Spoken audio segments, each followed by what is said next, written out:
Maybe you've heard of the blood type diet, maybe you haven't. But in this video, all we're going to talk about is the O blood types. Almost every Indigenous American shares the same blood, type O, at rates rivaling genetic perfection, while the rest of the world barely tops 60%. For centuries, no theory could explain why. In 2025, scientists uncovered genetic variants hidden in the DNA, answering a question that rewrites everything we know about migration, survival, and ancestry. But the solution uncovers even bigger mysteries. Why did nature choose type O, and what secrets are encoded in your own blood? Inside every red blood cell, a silent code determines who can safely share blood and who cannot. This code is written in the form of antigens, tiny molecular tags on the cell's surface. Most people carry either A or B antigens or a mix of both, giving rise to the four major blood types: A, B, AB, and O. But type O stands apart. Instead of displaying identifying tags, type O red cells are blank slates. This absence is not a flaw, but a powerful advantage. Without A or B antigens, type O blood slips past the immune system's radar, avoiding the defensive attacks that can occur when blood types mix. That is why type O, especially O negative, can be given to almost anyone in an emergency. In trauma bays and disaster zones, O negative is the first lifeline, buying precious time when doctors have no chance to check a patient's blood type.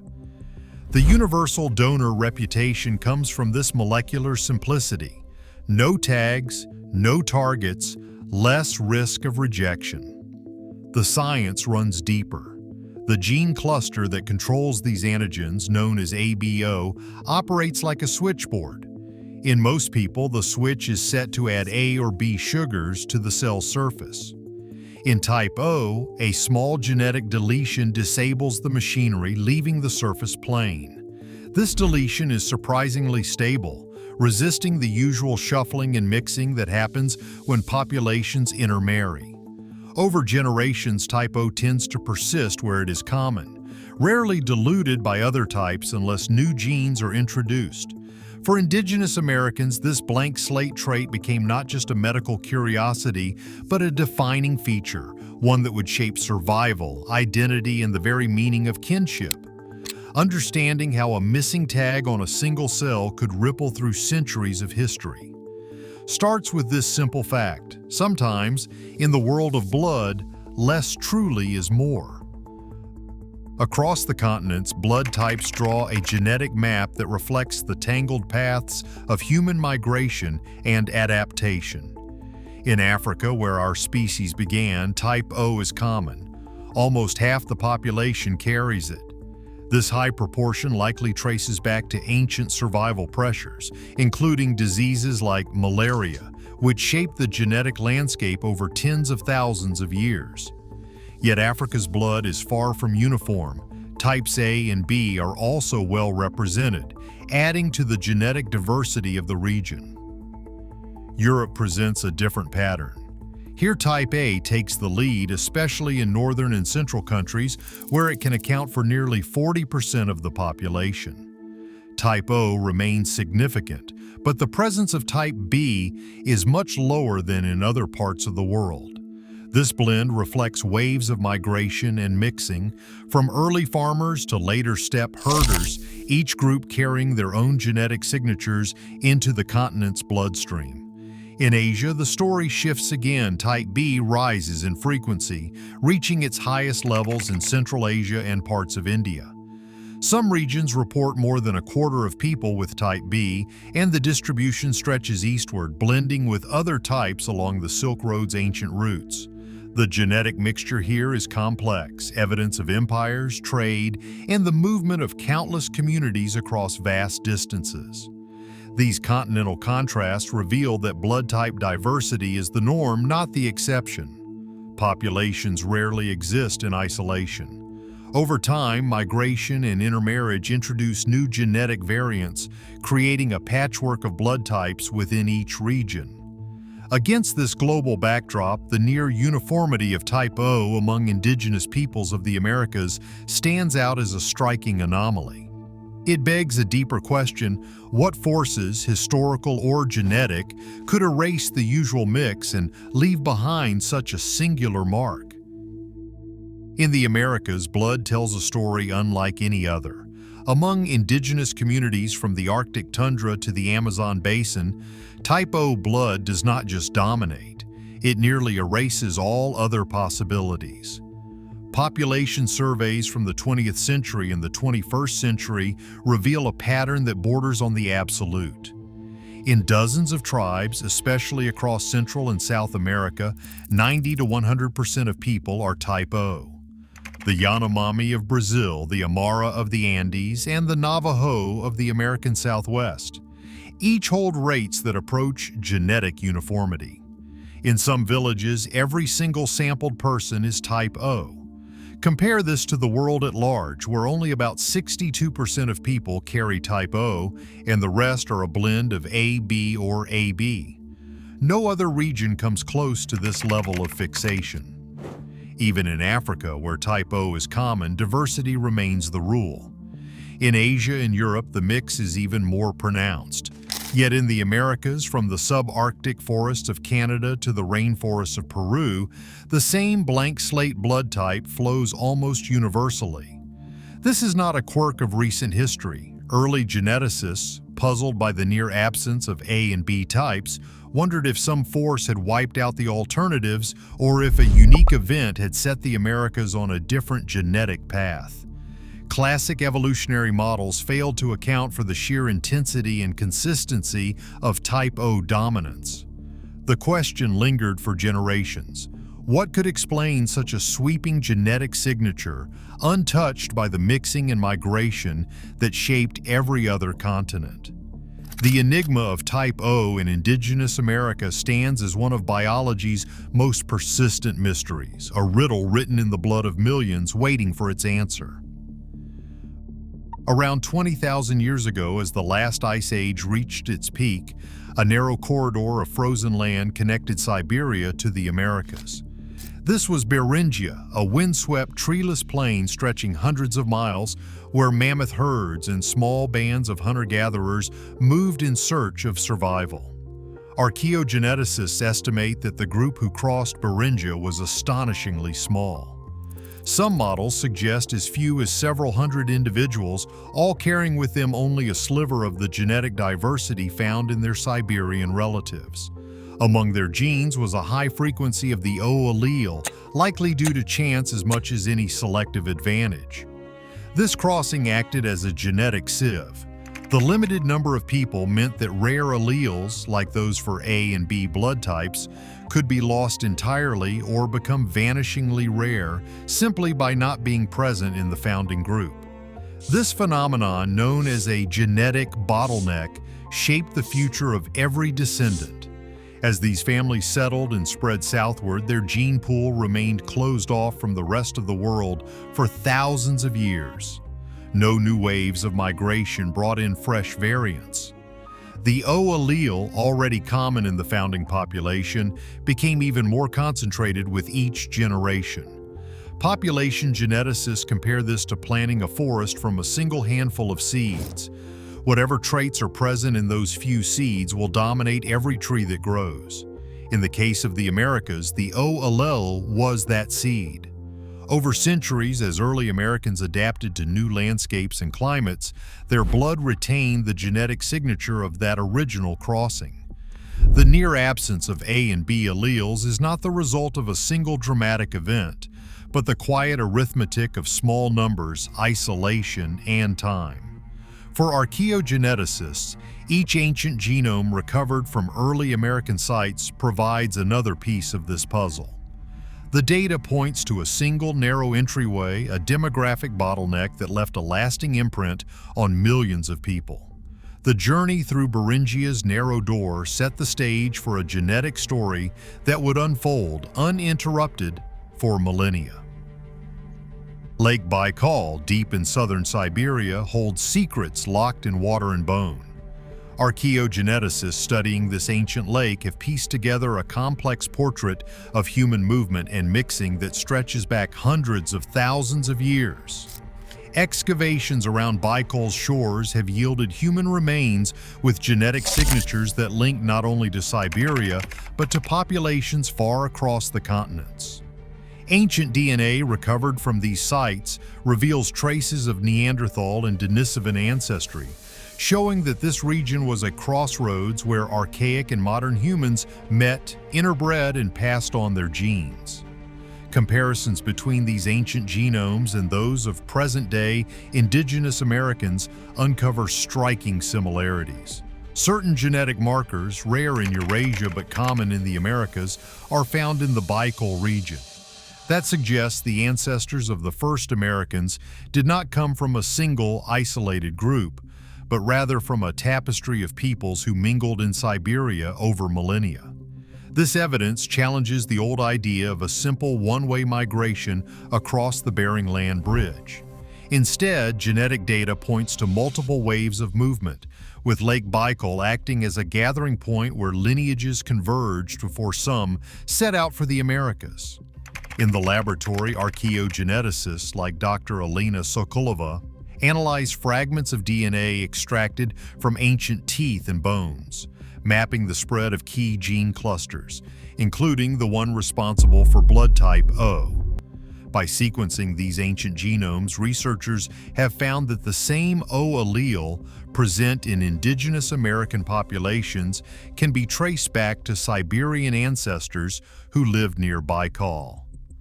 This shared genetic heritage is not limited to blood type. Other segments of DNA, including those inherited from Neanderthals and Denisovans, are also present, woven into the genomes of modern indigenous peoples.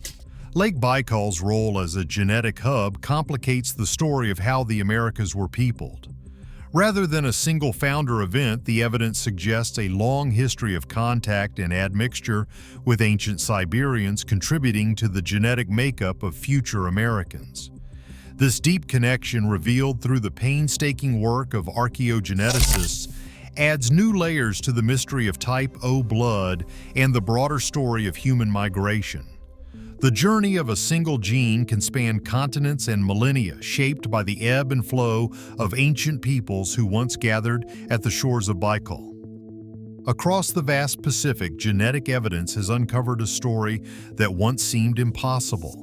People from Polynesia and South America met and exchanged more than just goods, they shared their genes. In the early 2020s, DNA studies traced a clear genetic link between Polynesian islanders and indigenous coastal communities in what is now Colombia. The connection dates back about 800 years, centuries before European explorers arrived.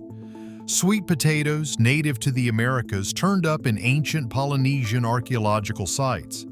The plant's journey across thousands of miles of open ocean and the matching DNA in both populations confirms that these two worlds did not remain isolated. Instead, small groups of voyagers bridged the Pacific, bringing with them not only crops but fragments of their ancestry. This ongoing gene flow left subtle marks in the blood. While the dominant type O variant found among indigenous Americans traces its roots to the original Ice Age migrations, the Pacific contact brought in new genetic signatures, small but detectable. These traces do not explain the overwhelming dominance of type O, but they do show that the Americas were never entirely sealed off.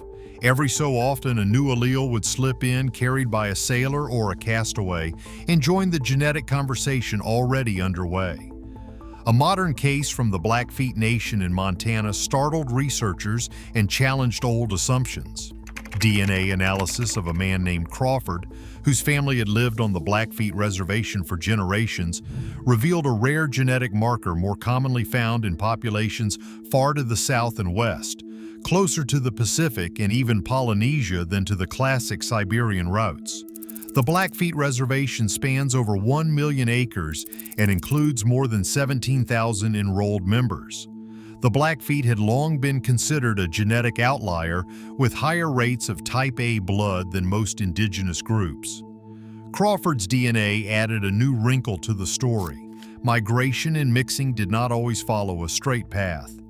Sometimes the flow of genes bent around obstacles, detoured across oceans, or doubled back through unexpected channels. The genetic and archaeological evidence now paints a richer, more tangled picture of the Americas. The dominance of type O blood remains, but the Pacific detours and surprising case studies remind us that even the most isolated populations were never entirely alone. The story of blood is also a story of contact, curiosity, and the quiet persistence of human connection across impossible distances. For more than 10,000 years, the Americas stood apart, a continent-sized genetic vault sealed from the rest of the world. As families spread across new landscapes, the DNA they carried became a kind of time capsule. The alleles present at the moment of arrival, especially the O variant in the ABO gene cluster, would come to define entire populations. Without new waves of migration, the mix of blood types froze in place. Over thousands of generations, the absence of gene flow meant that rare variants, like those for A or B blood, simply faded from the record. In remote enclaves, genetic drift quietly did its work, amplifying the traits of the founding group. Surveys conducted in the late 20th century revealed this with stunning clarity. In some indigenous villages from Canada to the southern Andes, every sampled person was type O. These findings, repeated in study after study, showed that isolation could lock in a single genetic trait with a precision seen almost nowhere else in human biology. The Americas became a living archive, preserving the genetic fingerprint of their earliest settlers. For field physiologists, this phenomenon offers a unique chance to study evolution in slow motion, a natural experiment where the results of chance, drift, and separation are written in every drop of blood. The story of type O's dominance is not one of rapid adaptation, but of what happens when a population is left to drift undisturbed across millennia. In the thin air of the Andean highlands, daily life unfolds nearly 2 miles above sea level. Here, the landscape tests every breath, and the human body must adapt to a constant shortage of oxygen. Among the Aymara-speaking communities, researchers have long noted an almost complete presence of type O blood, with rates approaching 100% in some villages. Field physiologist Dr. Luis Herrera describes the challenge. He says, at these altitudes, every cell fights for oxygen.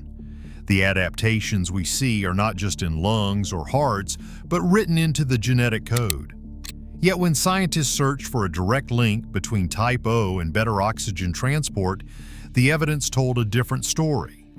Genome-wide scans for altitude adaptation in Andean populations consistently highlight genes like EPAS1 and EGLN1, key regulators of the body's response to low oxygen. The ABO gene, responsible for blood type, remains conspicuously absent from these lists. The high frequency of type O in the Andes is not a product of physiological necessity, but of history, founder effects, genetic drift, and isolation. While local legends sometimes speak of thinner blood helping highlanders thrive, current science finds no measurable advantage in oxygen delivery tied to blood type. The story of type O's dominance here is not one of altitude adaptation, but of the enduring power of ancestry and chance. Pathogens have always shaped human destiny at the smallest scale. In the microscopic arms race between blood and disease, the absence of A and B antigens on type O red cells rewrote the rules. Many pathogens, especially those that cause malaria, use these antigens as docking sites to invade and multiply. In regions where malaria has stalked populations for generations, the gene for type O blood often rises in frequency. The parasite struggles to gain a foothold without its favored entry points, leaving carriers of type O with a subtle but real survival edge. Over time, this advantage can tip the balance, as those who resist infection are more likely to survive and pass on their genes. Yet the story is not as simple as a single disease driving genetic change. In the Americas, malaria was largely absent before European contact, but other pathogens, bacterial and viral, may have played a similar role. The blank slate surface of type O blood confounded a range of invaders, reducing the chances of deadly epidemics sweeping through isolated communities. Each outbreak created a feedback loop. Individuals with type O blood were more likely to survive, their children inherited the same protective trait, and the gene pool shifted further in that direction. Modern molecular models confirm this pattern. Simulations show how even a small advantage against infection, repeated over thousands of years, can drive an allele to fixation. The dominance of type O among Indigenous Americans is not the result of a single event, but of countless encounters between blood and microbe, each one quietly shaping the future. In early 2025, the world of genetics witnessed a breakthrough that had eluded researchers for generations.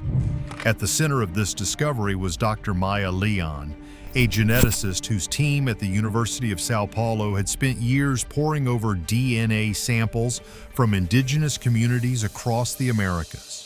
Using long-read sequencing technology capable of reading entire stretches of genetic code with unprecedented clarity, the team uncovered a series of hidden regulatory variants in the ABO gene cluster, regions of the genome previously overlooked by standard methods.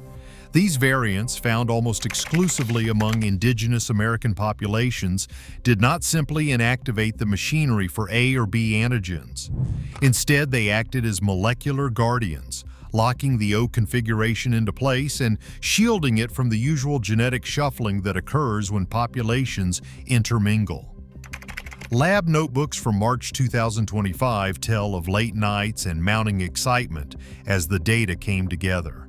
Computational models showed that these regulatory variants not only stabilized the O allele, but also subtly tuned immune signaling pathways, adding a new layer of protection against certain infections. The discovery explained why type O blood in the Americas was so resistant to mutation, maintaining its dominance even when other blood types were introduced through migration or contact. For Dr. Leon and her colleagues, the realization was electric. The Americas O variant was not a simple accident of history, but a product of both ancient chance and evolutionary fine-tuning. The announcement sent ripples through the scientific community. For the first time, researchers could point to a concrete molecular mechanism behind one of the most puzzling patterns in human genetics. The finding did more than solve a mystery. It provided a key to understanding how a single genetic trait could shape the fate of entire populations, linking the story of blood to the deeper currents of migration, adaptation, and survival.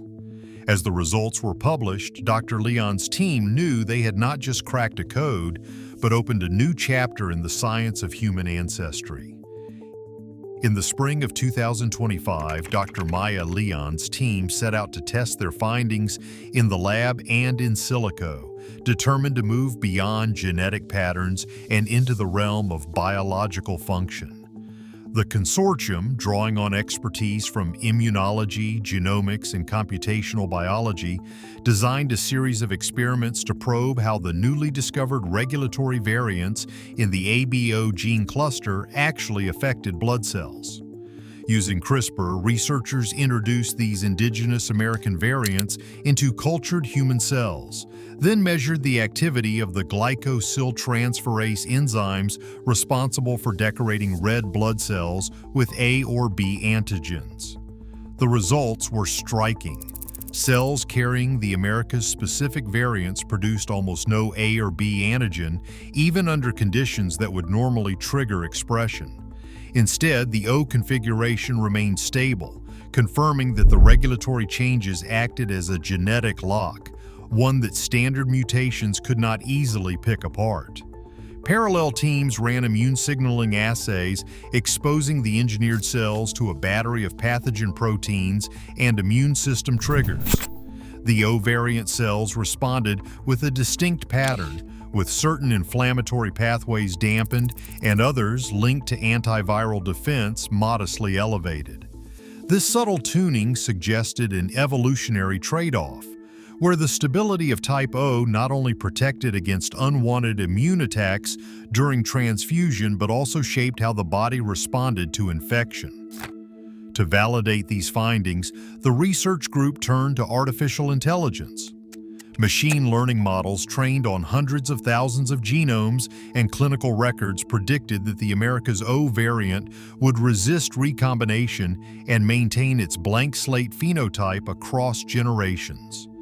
The model's forecasts matched the real-world genetic data collected from indigenous populations, reinforcing the idea that these variants were not just historical relics, but active agents in shaping health and survival. By combining wet lab assays with computational predictions, the consortium built a chain of evidence linking specific DNA changes to enzyme function, immune response, and the remarkable persistence of type O blood. Their work provided the first direct proof that the America's O variant was not a passive passenger in human history, but a functionally distinct lineage, one whose impact could be measured in the lab and modeled in the code of life itself. In the back rooms of major hospitals and the storerooms of rural clinics, the reality of blood supply comes down to numbers, units on hand, hours until the next delivery, and the silent calculation of risk when stocks run low. For indigenous communities across the Americas where type O blood is nearly universal, this calculation is both a blessing and a challenge. In theory, a population so rich in type O should face fewer compatibility issues during emergencies. In practice, shortages are common, and the stakes are measured in lives. A population geneticist, Dr. Andres Moreno Estrada, describes the paradox. We have communities where almost everyone can donate to anyone, but the infrastructure to collect, store, and distribute blood is fragile at best. Audits from the Indian Health Service and the Blood Watch Project in Canada reveal that O-negative units, the critical stock for trauma and childbirth, are often exhausted for days at a time. In some regions, less than 60% of emergency requests are met on time, compared to over 90% in urban centers. During natural disasters, when roads close and helicopters are grounded, clinics may go a week or more without a single unit of O-negative on the shelf. The shortage is not just a matter of logistics. Historical trauma, mistrust of the healthcare system, and lack of culturally competent outreach have kept donation rates low, even in communities where almost everyone is eligible. Blood collection rates in indigenous regions average less than 20% of national per capita figures. The result is a cruel irony. The populations most likely to survive a transfusion mismatch are also those most likely to wait the longest for help. Recent advances in personalized medicine offer some hope. Algorithms now use genetic data to match donors and recipients more precisely, reducing the risk of adverse reactions. But these tools are only as effective as the systems that support them.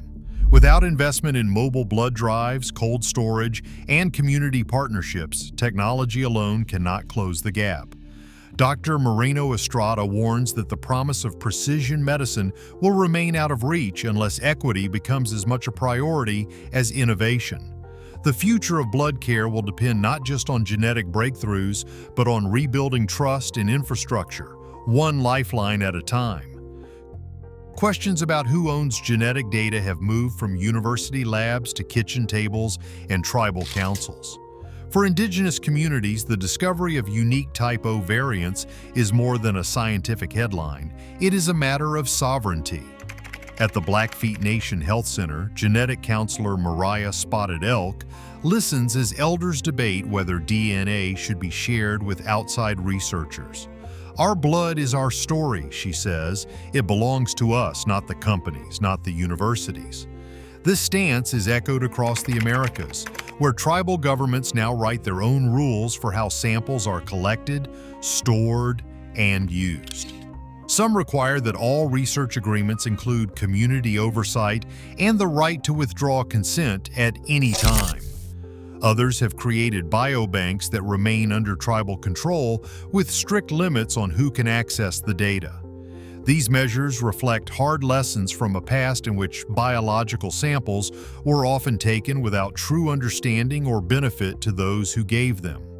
The 2025 breakthrough sharpened these debates.